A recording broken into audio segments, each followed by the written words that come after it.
Estamos hoy terminando, por así decirlo, la primera serie que hemos transitado a partir del viernes, ¿verdad? Camino de santidad, perfeccionados en santidad. El viernes ya tendremos otra temática, se nos pidió que fuera así. De modo que vamos a finalizar hoy ascendiendo a la cumbre de un monte. Y abrimos nuestras Biblias nuevamente en lo que fue la lectura bíblica, en Apocalipsis capítulo 14 y versículo 1.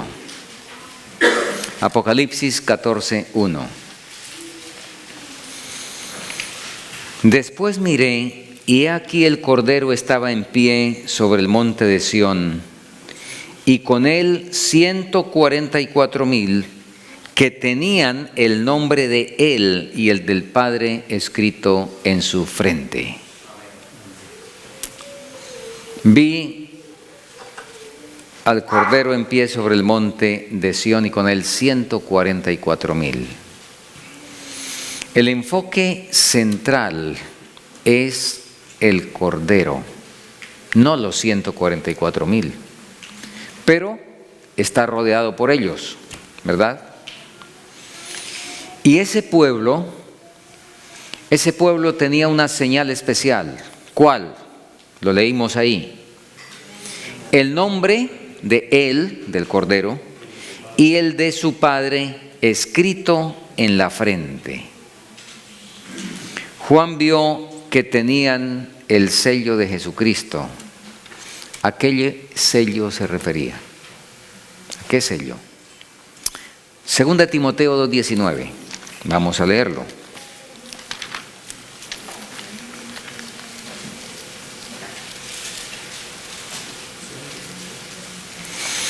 Pero el fundamento de Dios está firme, teniendo este sello.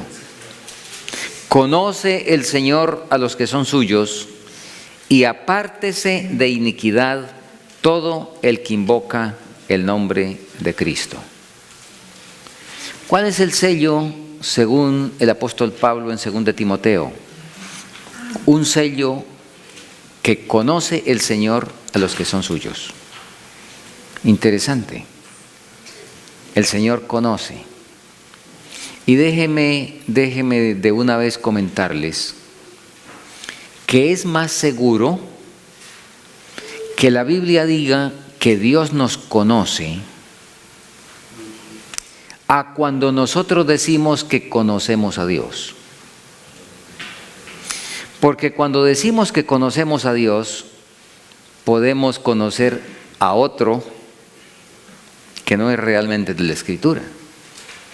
Y en ese caso, no lo conocemos al verdadero.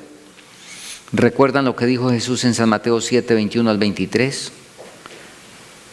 Muchos me dirán en aquel día. ¿Qué le dirán? Pero Señor, si fue en tu nombre que hicimos esto, aquello. Hay una lista larga, una lista impresionante, muy buena, de actos religiosos, de hechos de bondad, de curaciones, de milagros, de aún exorcismos, ¿verdad? Y ellos hicieron eso y lo hicieron en el nombre de ¿quién? En tu nombre, en tu nombre. Ellos creían conocerlo. ¿Y qué es lo que Él les va a decir?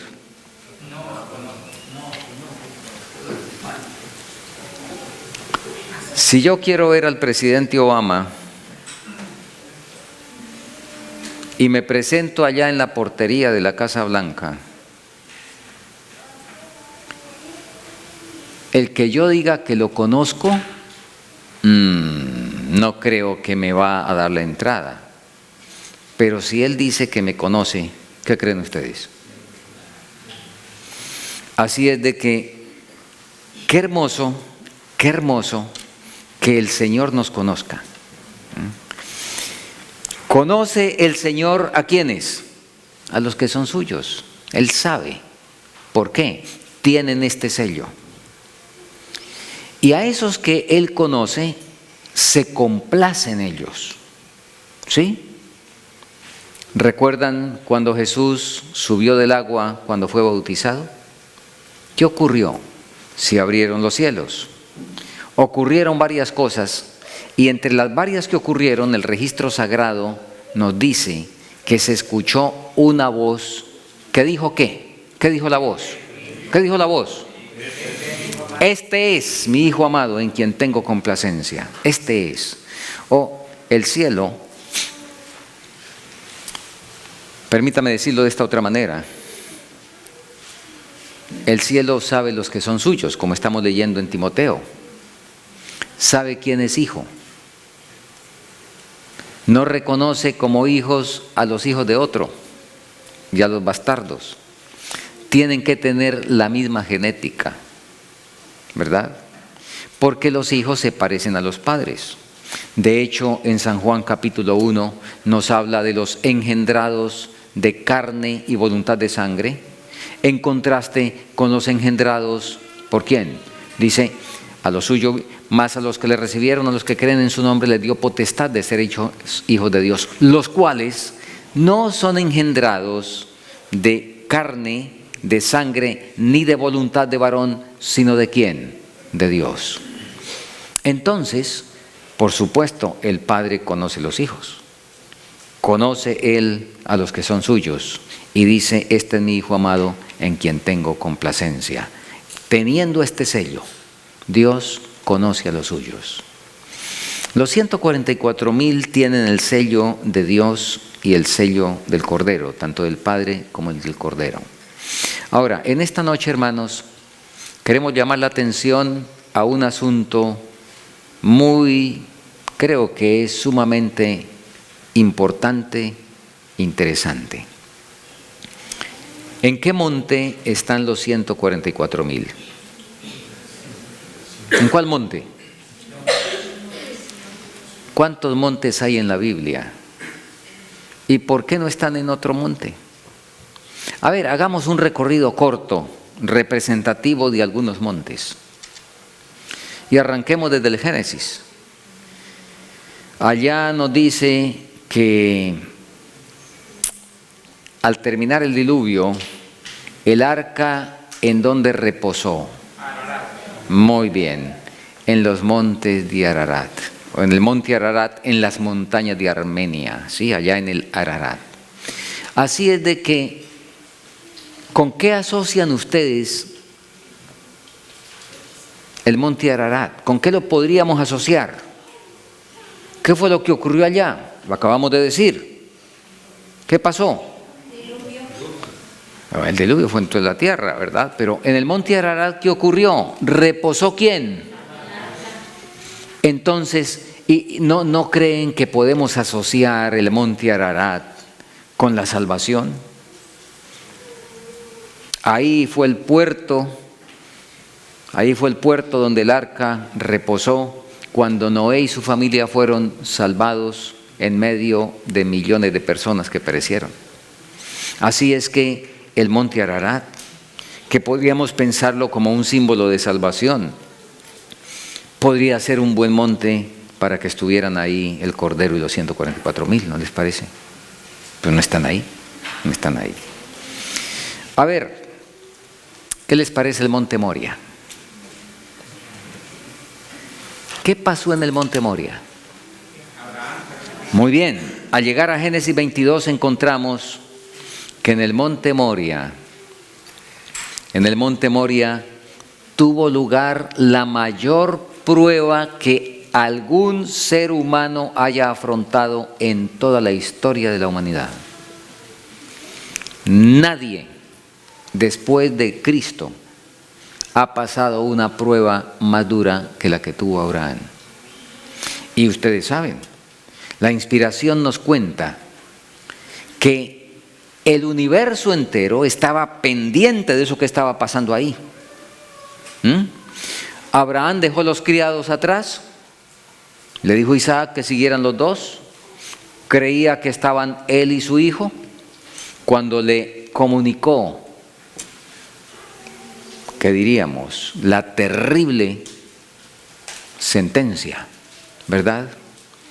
Y la inspiración nos dice que el universo entero, y usa una figura, el universo entero aplaudió la fe intachable de Abraham y la sumisión de Isaac. Destacamos, y por supuesto que es tremendamente significativo, destacamos con mucha frecuencia el sacrificio y lo que Abraham hizo.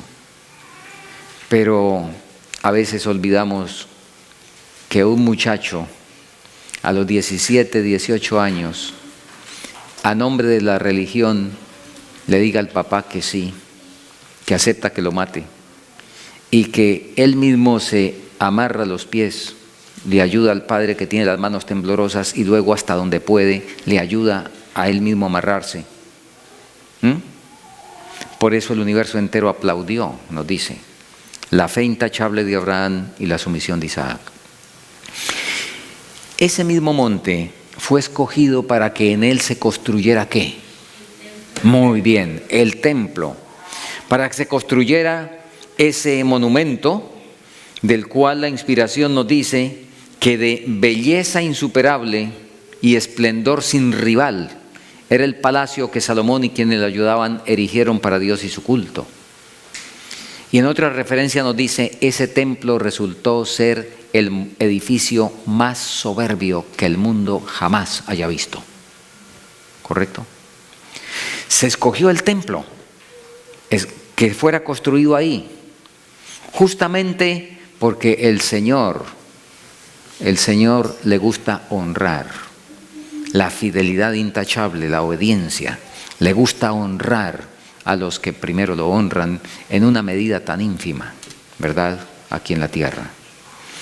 Así es que, ¿no les parece que el monte Moria sería un buen monte para que estuvieran allá el Cordero y los 144,000?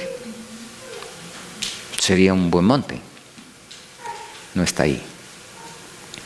Bueno, ¿qué les parece el monte Sinaí? ¿Qué pasó en el monte Sinaí?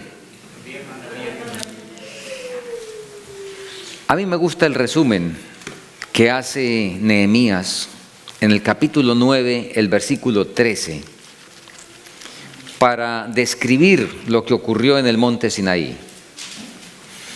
Y leemos ahí lo siguiente, Nehemías 9:13. Y sobre el monte de Sinaí descendiste y hablaste con ellos desde el cielo y les diste juicios rectos, leyes verdaderas y estatutos y mandamientos buenos. Sobre el monte Sinaí. Correcto. Sabemos muy bien que ahí se dieron los 10 mandamientos en medio del fragor del trueno, del resplandor del relámpago, de la oscuridad y del temporal, ¿verdad? Y en medio del rugido del huracán. Se dieron los 10 mandamientos. Ahora, el punto básico o el punto específico del conflicto final, ¿cuál va a ser? Mandamientos. La ley de Dios. Y de manera particular, el sábado. ¿Correcto? Así es que, indiscutiblemente, que el monte Sinaí podría ser tenido en cuenta con seriedad para que el Cordero estuviera sobre ese monte, para conmemorar la ley, para ver los que tuvieron la victoria final en el conflicto. El Apocalipsis destaca eso de muchas maneras. El dragón se llenó de ira contra la mujer y se fue a hacer guerra contra el resto de la descendencia de ella, los cuales ¿qué? Guardan los mandamientos de Dios y tienen el testimonio de Jesucristo. De paso, permítame aquí hacer un inciso y destacar Apocalipsis 12:17. ¿El dragón se llenó de ira contra quién? Pero la guerra ¿contra quién fue? ¿La guerra fue contra la mujer? Fue con el remanente. Porque la mujer, en el aspecto global más preciso, de acuerdo a Dios, la mujer no guarda los mandamientos. Hay un pequeño remanente de la mujer que es el que guarda los mandamientos, ¿correcto? Y la guerra del dragón es contra ese remanente. Muy bien. Y en Apocalipsis 22, ya en el último capítulo y avanzando casi en los últimos versículos, nos habla de la recompensa de los que han guardado los mandamientos.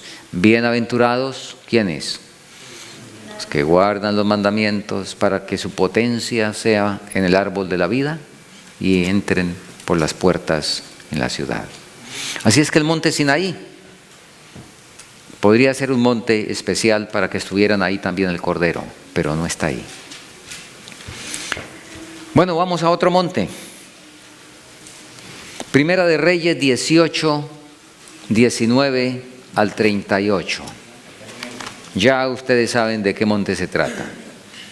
Es el relato de Elías cuando de una manera señalada el Señor se manifestó y fue evidente que Él era Dios y no era Baal. Y ustedes recuerdan todo lo que pasó ahí. Y leamos a partir del versículo, leamos el 34 para recordar sobre el altar que fue construido para Dios que se colocó. Primera de Reyes 18, 34. En el 33 nos dice que el profeta Elías preparó la leña, cortó el buey en pedazos, lo puso sobre la leña y dijo: llenad 4 cántaros de agua y derramadla sobre el holocausto y sobre la leña. Y dijo: hacedlo otra vez. Y otra vez lo hicieron. Dijo aún: hacedlo la tercera vez. Y lo hicieron la tercera vez. De tal manera que el agua corría alrededor del altar, y también se había llenado de agua la zanja. Cuando llegó la hora de ofrecerse el holocausto, se acercó el profeta Elías y dijo: Jehová Dios de Israel, de Abraham, de Isaac y de Israel, sea hoy manifiesto que tú eres Dios en Israel y que yo soy tu siervo y que por mandato tuyo he hecho estas cosas. Respóndeme, Jehová, respóndeme, para que conozca este pueblo que tú, oh Jehová, eres el Dios y que tú vuelves a ti el corazón de ellos. Entonces cayó fuego de Jehová y consumió el holocausto, la leña, las piedras y el polvo, y aún lamió el agua que estaba en la zanja. ¿De qué les parece a ustedes que podría ser adecuado este hecho del Monte Carmelo y el descenso del fuego?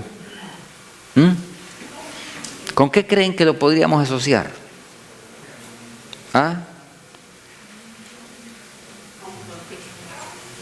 Hablando en este tiempo final, de los eventos finales, ¿con qué podríamos asociarlo? ¿Cómo?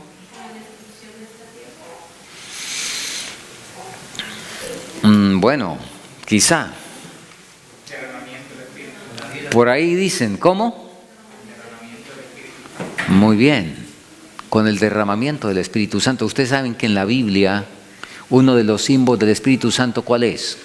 El fuego. Y aquí viene el fuego que lame las piedras, ¿verdad?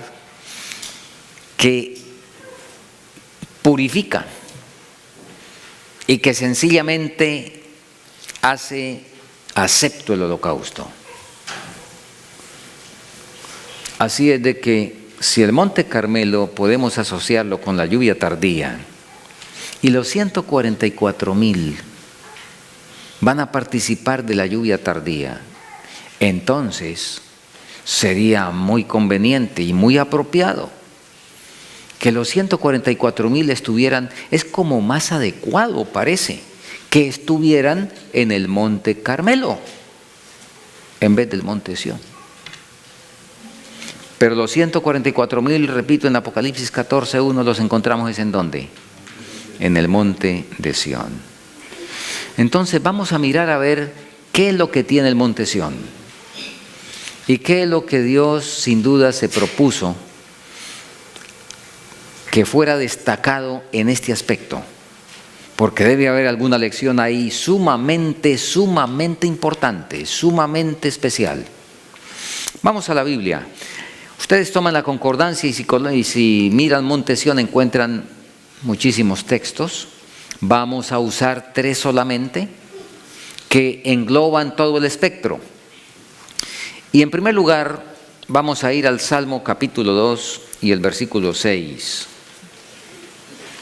Y en el Salmo 2.6 nos dice lo siguiente: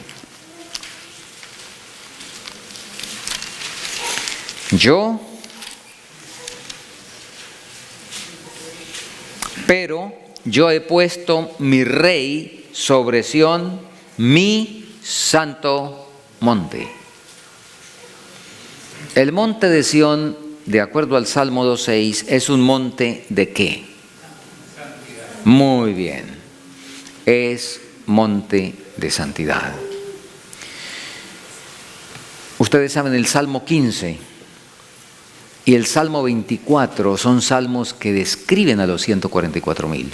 Muy especialmente el Salmo 15, ese es en el Antiguo Testamento el Salmo de los 144,000, el más parecido a Apocalipsis 14.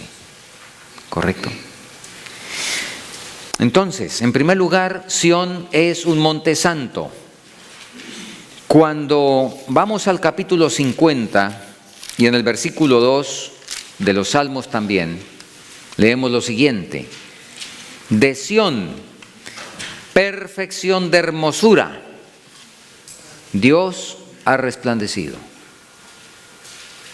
Bueno, perfección, santidad son sinónimos, pero quizá para destacar algunos aspectos distintos. Sión está destacado aquí como un monte ¿de qué? De perfección. Y miremos un último pasaje en relación con esto. Segunda de Reyes 19:31. En Segunda de Reyes 19:31 leemos: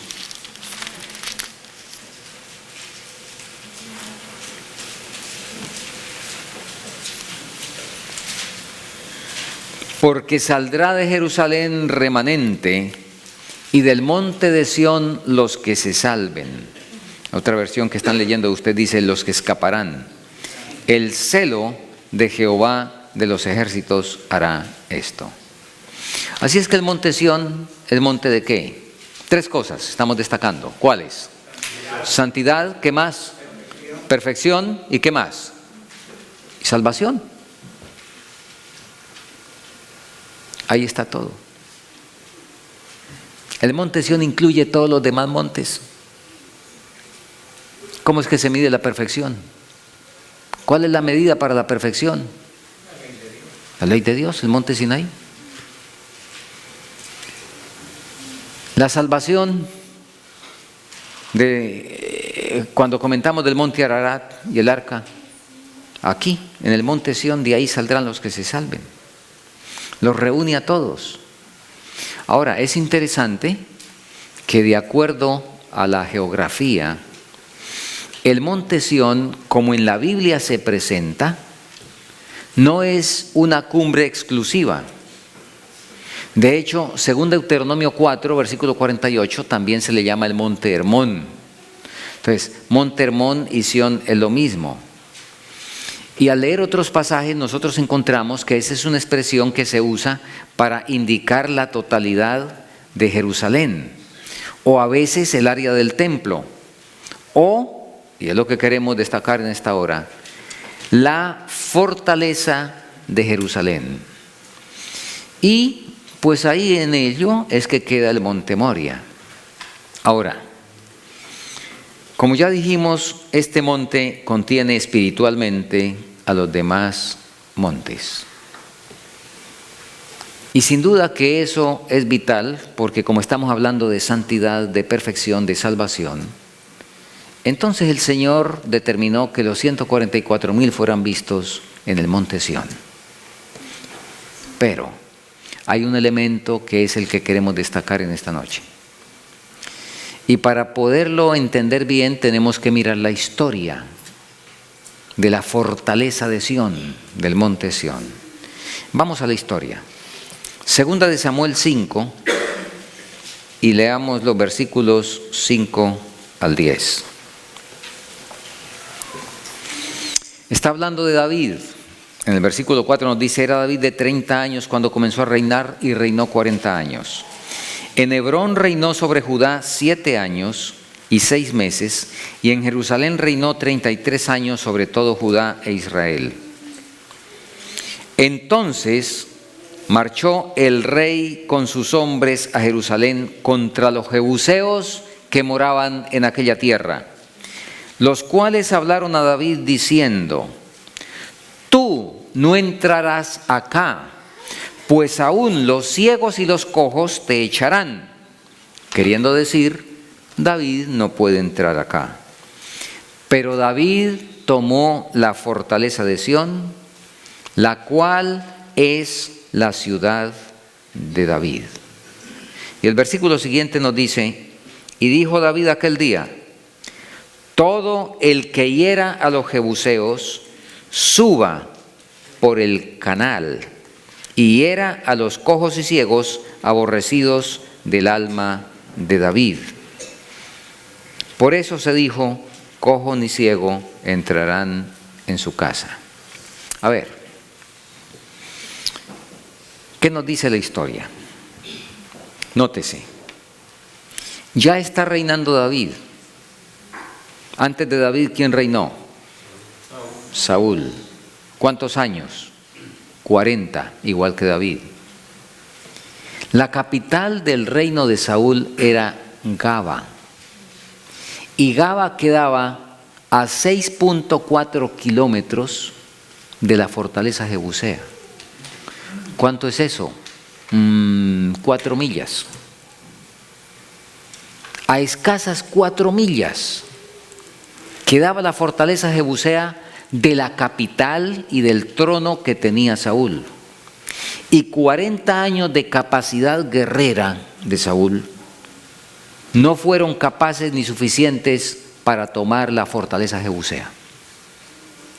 David empezó a reinar, estuvo en Hebrón, y cuando ya se solidificó su reino y que se unió ya la casa que seguía a Saúl, ya pues dejó eso y todos vinieron a David. Él consideró que debía conseguir una capital más propicia geográficamente. El lugar era Jerusalén, pero había el problema de la fortaleza jebusea. Y entonces David, y en el libro de Crónicas, en el pasaje paralelo a este, nos comenta que David hizo un ofrecimiento. El que hiera a los jebuseos será hecho comandante en jefe del ejército. Y Joab, que era primo de David, Joab tomó la fortaleza jebusea y por eso fue hecho comandante en jefe de las fuerzas militares de David. Ahora, ¿para qué toda esta historia y todos estos datos? Voy a dar más datos, porque leímos aquí, todo el que llegue a los jebuseos suba por el canal. Escuchen, y tomo aquí los detalles históricos de esa fortaleza jebusea. Tan pronto como David fue ungido como rey sobre Israel, vio la necesidad de una capital mejor situada que Hebrón. Esta ciudad estaba en el extremo sur del territorio ocupado por los hebreos. Era evidente que prefería mantener su capital en Judá y Jerusalén le ofrecía una ubicación especial. Jebús parecía inexpugnable para sus defensores. Había resistido los ataques de los israelitas durante muchos años. Aunque solo estaba a 6.4 kilómetros de Gaba, la capital de Saúl, al terminar el reinado de este aún mantenía su independencia. Ahora, noten, para llevar el agua a la ciudad allá a la fortaleza jebusea, desde la vertiente de Gijón, que quedaba fuera de las puertas de la población, los jebuseos tuvieron que abrir un acueducto de 15.2 metros de largo a través de la roca. Ahora, yo sé que con los términos y con la tecnología moderna, pues un túnel de 15 metros a través de la roca, de una montaña de roca, pues como que no es mayor cosa, ¿cierto? No olviden, estamos hablando de la tecnología del martillo, ¿sí? Muy bien. Habían tenido que abrir un tubo. A su vez, estaba conectado, y el agua llegaba a un depósito, y a su vez este estaba conectado mediante un tubo vertical de 12.2 metros con la base de una escalinata o rampa que llevaba a la ciudad. Las mujeres de la población descendían hasta la parte alta del tubo, dejaban caer sus baldes en la cisterna y así se aprovisionaban de agua sin necesidad de arriesgarse a salir de la ciudad. Quizá esto parezca muy enredado, pero sencillamente escuchen lo siguiente. Abriéndose paso a través de la corriente de agua y subiendo por el tubo, era la única manera de entrar a la capital de los jebuseos. Por eso es que dice aquí, suba por el canal.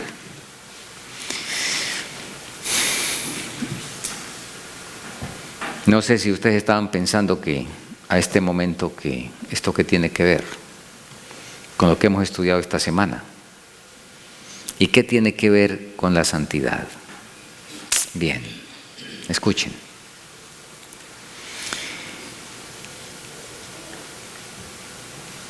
El monte Sión, dado esta descripción,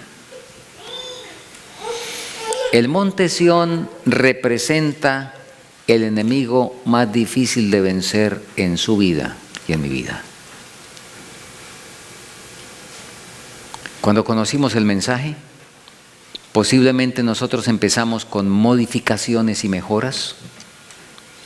No sé cuántos no tuvimos la oportunidad de que nos fuera explicado bien cómo era esa cuestión del Evangelio, qué era realmente comprometerse con el Señor, y como hemos venido estudiando esta semana, no sé cuántos, cuando fuimos bautizados, fuimos sepultados vivos.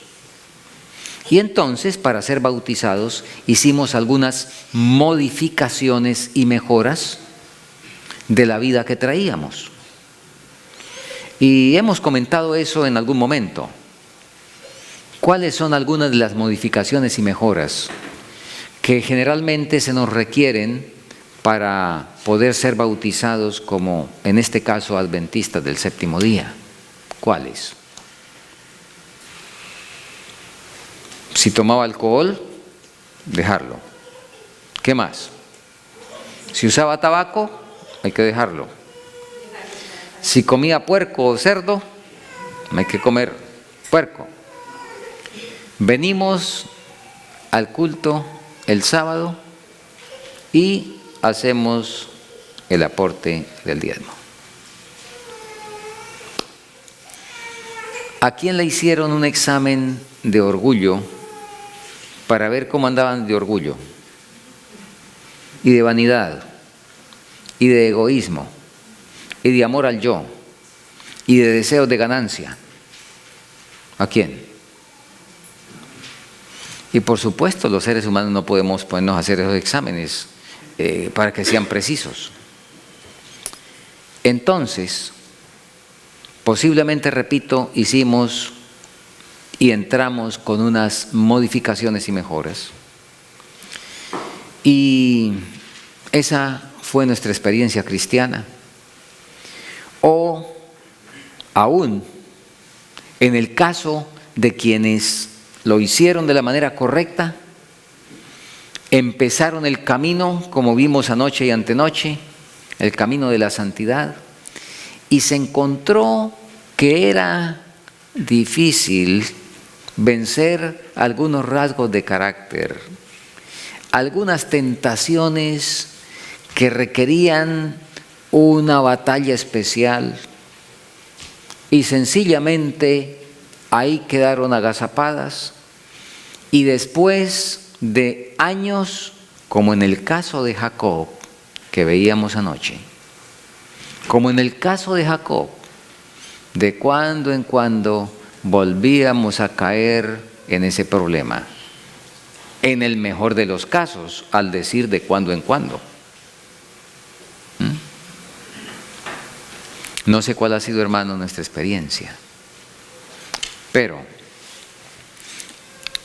este pasaje nos presenta claramente que en la vida de cada uno de nosotros hay fortalezas jebuseas.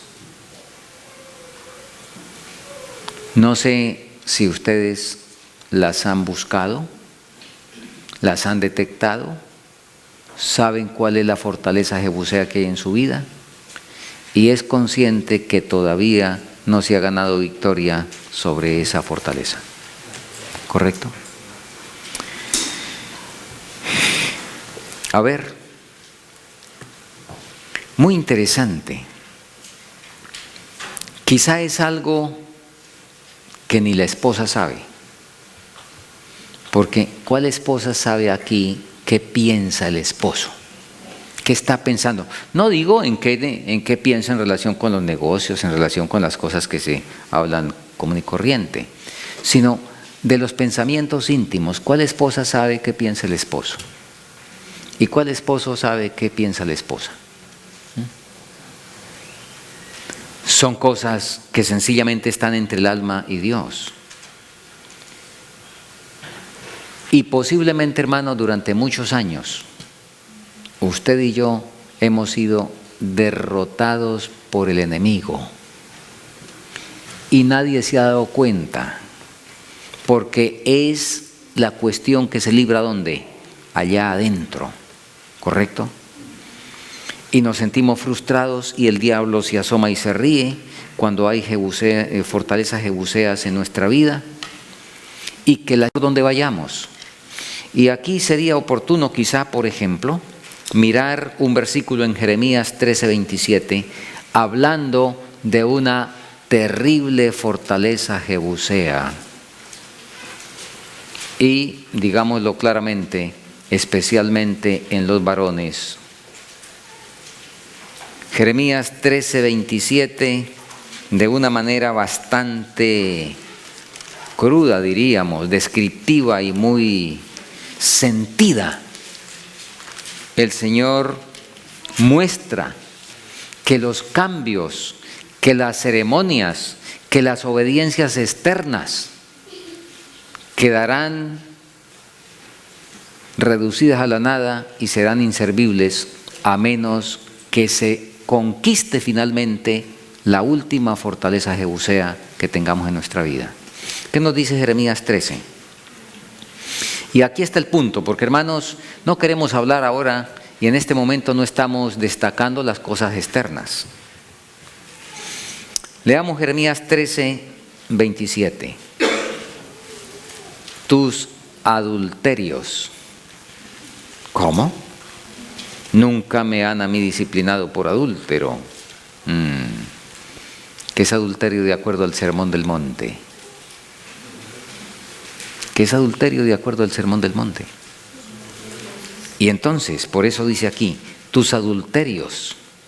Y mire esta figura tan fuerte, tus relinchos, la maldad de tu fornicación sobre los collados. En el campo vi tus abominaciones.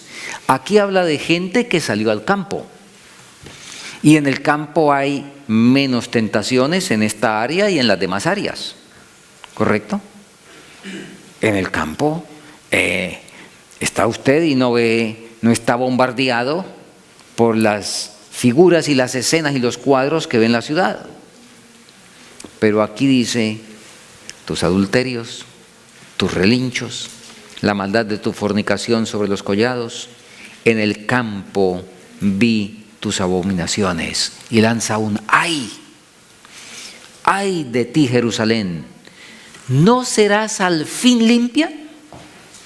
¿Cuánto tardarás en purificarte? Y en otro pasaje, si es que nos queda duda de qué está hablando aquí y en dónde el Señor está focalizando el asunto, porque repito, el Señor no se deja impresionar por lo externo. Ahí el mismo profeta Jeremías, en el capítulo 4 y el versículo 14, nos dice lo siguiente: lava tu corazón de maldad. ¿Qué es corazón? ¿Ah? ¿Qué es corazón? La mente. Lava tu corazón de maldad, oh Jerusalén, para que seas salva. ¿Hasta cuándo permitirás en medio de ti los pensamientos de iniquidad? ¿Quién es Jerusalén? En este versículo, ¿quién es Jerusalén? ¿Una colectividad? ¿Hasta cuándo permitirás en medio de ti? Los que pensamos somos los individuos. Y por supuesto que un conjunto de individuos pues hace una comunidad, pero aquí habla de pensamientos. ¿Hasta cuándo permitirás en medio de ti los pensamientos de iniquidad? Hermanos, la fortaleza jebusea debe ser conquistada por toda persona que aspire a salvarse. ¿Correcto? Leo en la inspiración lo siguiente, y está tomado del comentario a 1 de Corintios 9, en el comentario bíblico del tomo 7, el tomo 6. Escuchen lo siguiente. Muchos cristianos saben que deben ganar la victoria sobre los deseos y apetitos que se oponen a la voluntad de Dios, pero son débiles en sus esfuerzos por dominar el yo. Parece que pelean, pero en realidad no quieren que sus golpes castiguen lo que es parte de sí mismos. Ojalá que estemos atentos. Esto es muy profundo, este pensamiento. Cristianos que parece que pelean, pero en realidad no quieren que sus golpes castiguen lo que es parte de sí mismos, porque tienen miedo del dolor de los golpes bien dirigidos. Aman demasiado su naturaleza pecaminosa y por eso no la castigan. Les falta suficiente fuerza de voluntad para no hacer caso a la carne que pide misericordia. ¿Ha sido tentado usted nomás por el apetito del alimento? ¿Y ha sentido la fuerza de esa tentación? ¿Cuántas veces cuando se ha sentido tentado a participar de algo, así no sea una cosa que le va a causar un daño inmediato, no sé de qué calibre, pero algo que usted sabe que sería mejor no consumir y lo consume? ¿Cuántas veces ha cedido? ¿Cuántas veces el hecho deseable que debería ejecutar está en contra del deseo y su decisión hacia qué lado de la balanza se ha inclinado? Y en ese punto, que es uno de los más fáciles, ¿qué pasa con el dominio propio? Ahora, ¿qué tal? ¿Qué tal con los otros aspectos que son mucho más grandes en tamaño y más difíciles de vencer? ¿Correcto? Por eso, fíjense, falta con frecuencia suficiente fuerza de voluntad para no hacer caso a la carne que pide misericordia. Hoy se nos vuelve la boca agua con el helado, con la parrilla, ¿verdad? Se nos vuelve la boca agua, la carne pide misericordia y la razón dice está bien y va para allá. En vez de ¿qué? De decirle se calla y no habla más, ¿verdad? Muy bien, seguimos leyendo. Pero ese no era el caso de Pablo. Él no quería ser complaciente con su carne pecaminosa y su naturaleza carnal. Estaba avergonzado de ella, la aborrecía y deseaba su muerte. Por esa razón, escuchen, por esa razón desechaba todos los pensamientos y sentimientos de compasión o ternura para con ella. ¿Para con quién? Con la naturaleza pecaminosa. Desechaba todos los pensamientos de compasión y ternura para con ella y le propinaba golpes con toda su fuerza, habilidad y voluntad. Estas palabras no deben ser interpretadas como las de los gnósticos. Pablo consideraba que el cuerpo debía ser dominado, pero no destruido, como si fuera intrínsecamente malo. Y bien, hermanos, ¿cuándo es que hay que subir al monte Sión? Yo no sé en qué monte estamos nosotros. Yo no sé en qué monte está usted. Yo le pido al Señor que me ayude, que me revele en qué monte ando. Porque es muy interesante que los 144,000 dice que siguen a quién por donde quiera que va. ¿A Francisco? No. Siguen al Cordero por donde quiera que va.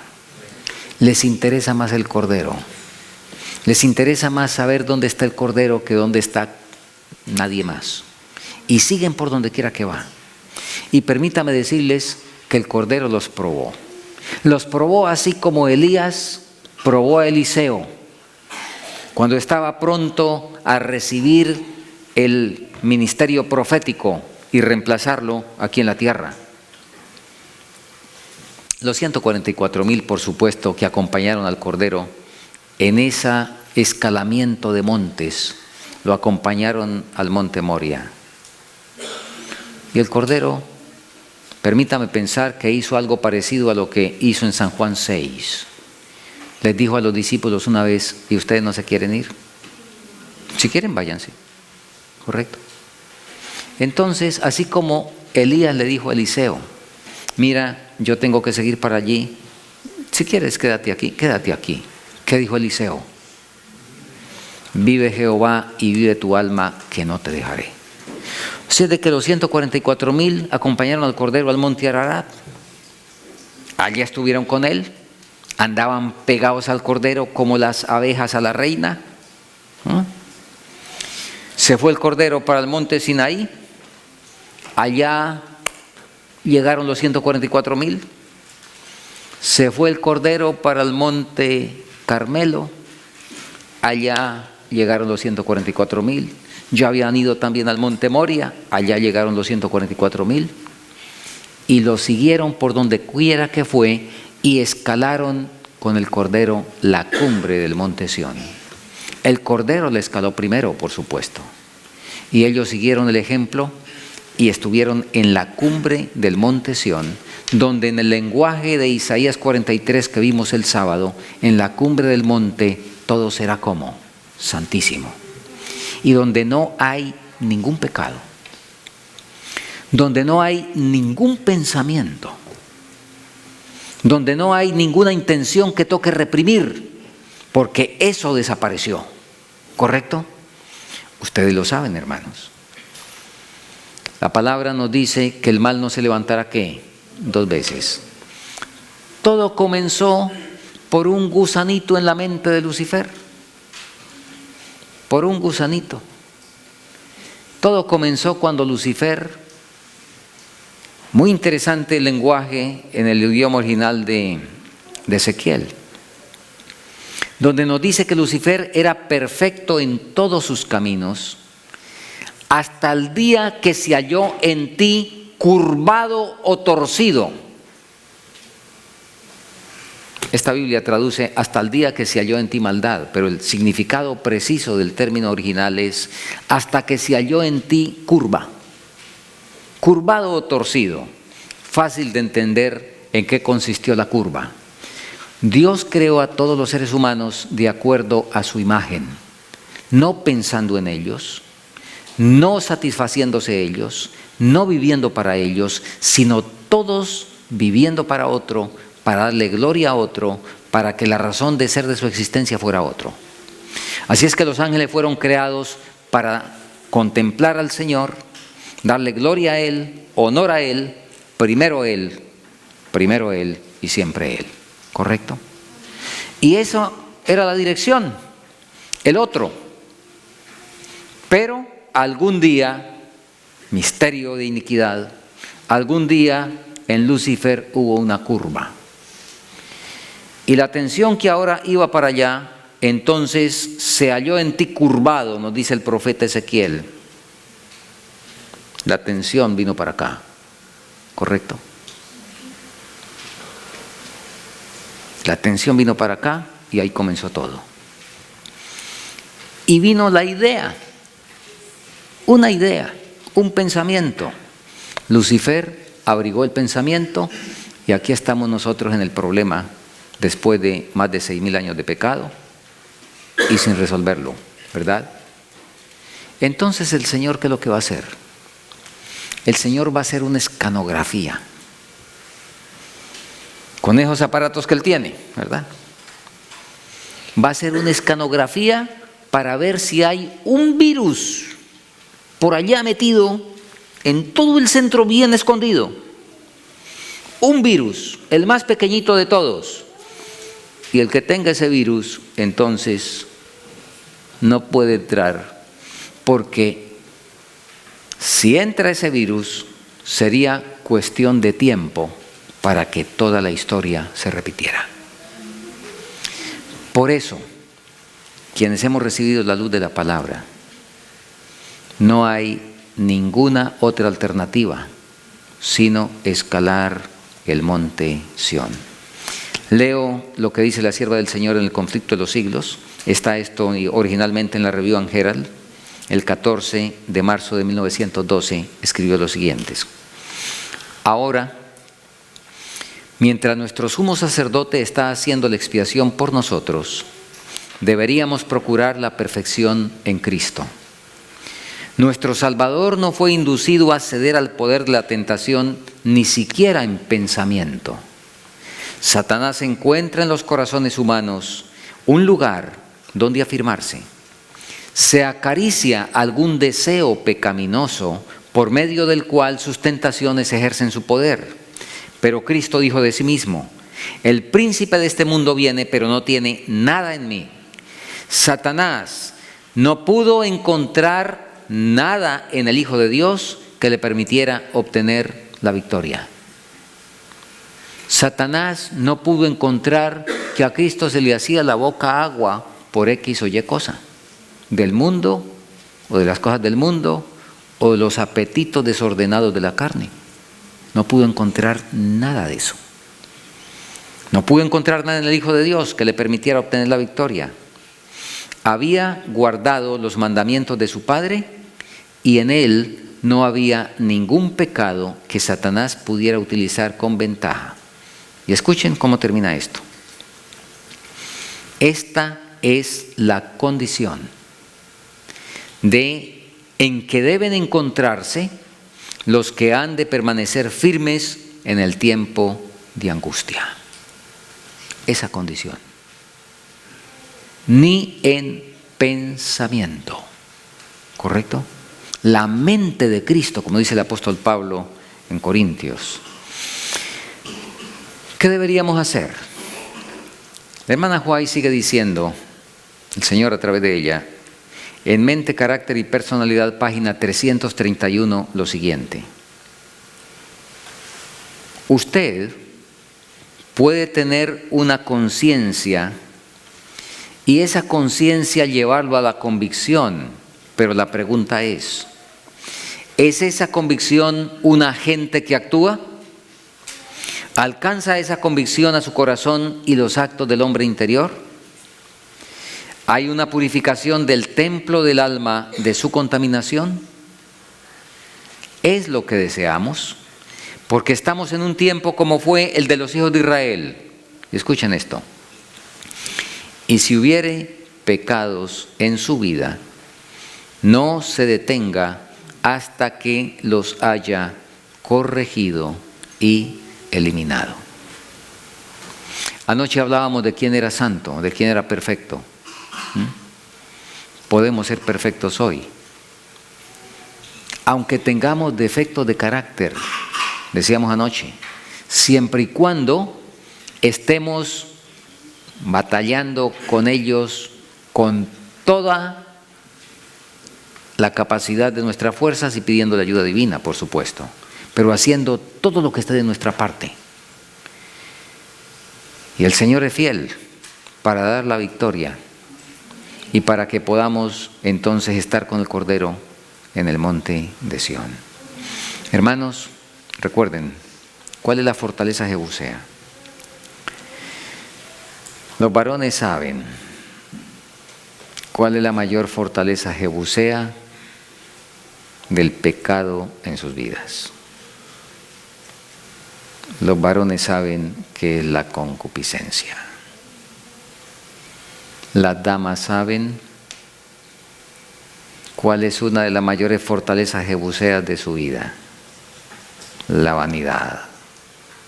Y bueno, yo estoy hablando en términos globales, pero por supuesto, cada uno debe examinarse a sí mismo, y hay casos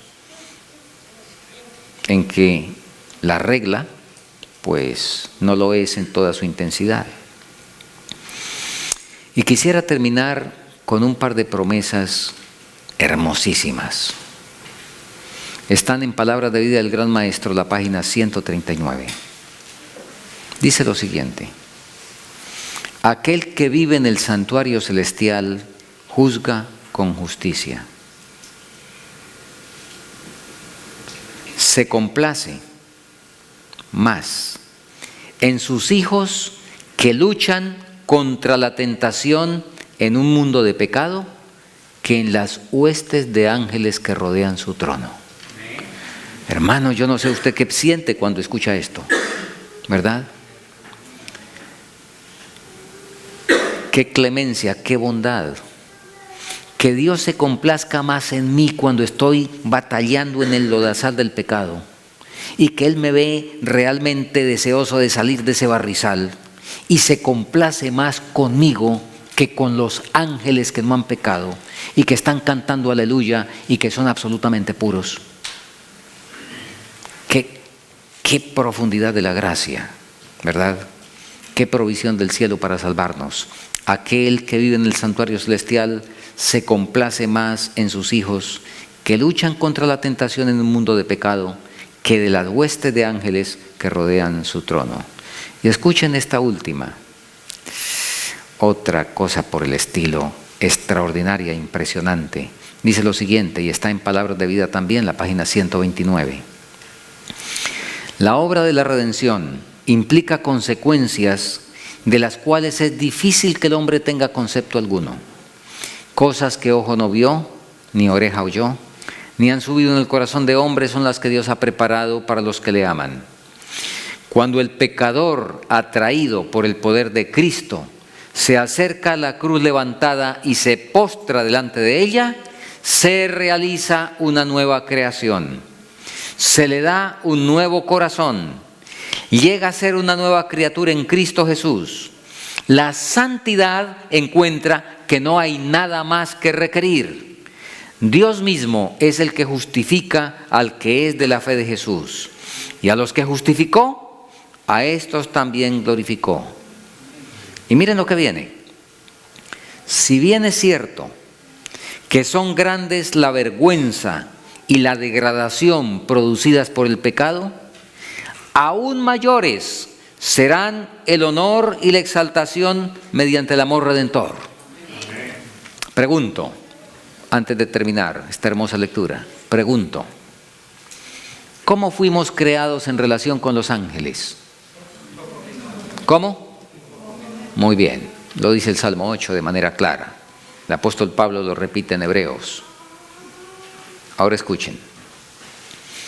A los seres humanos que se esfuerzan para estar en conformidad con la imagen divina, se les imparte algo del tesoro celestial, una excelencia de poder que los colocará aún por encima de los ángeles que nunca han caído.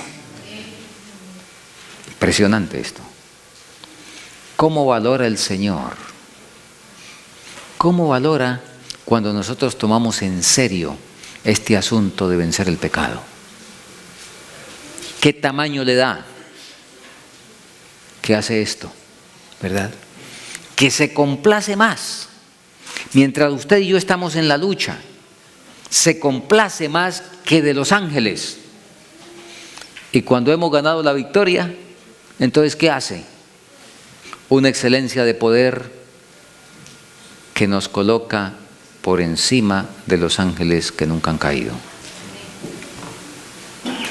¿No debiera, hermanos, esto conmover nuestro corazón y movernos a aceptar la provisión que el Señor ha hecho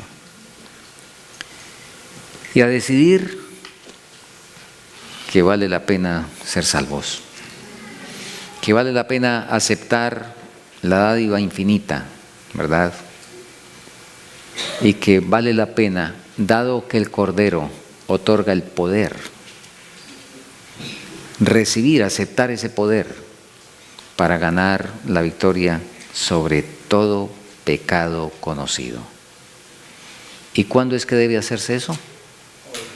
Ahora, mientras nuestro sumo sacerdote está recibiendo la confesión, el arrepentimiento, y mientras está él oficiando.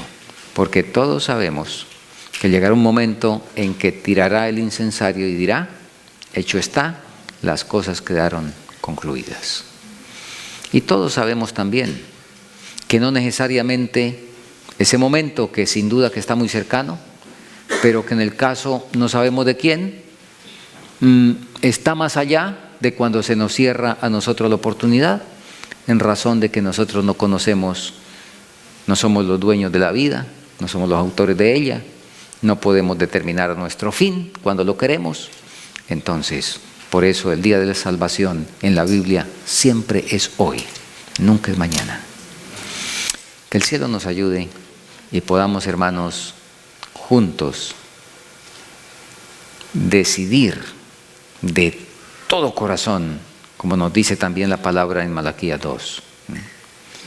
Y podemos recibir las bendiciones que nos dice Malaquías 2, o podemos recibir, dice, esas bendiciones se nos convierten en maldición si no decidimos de corazón.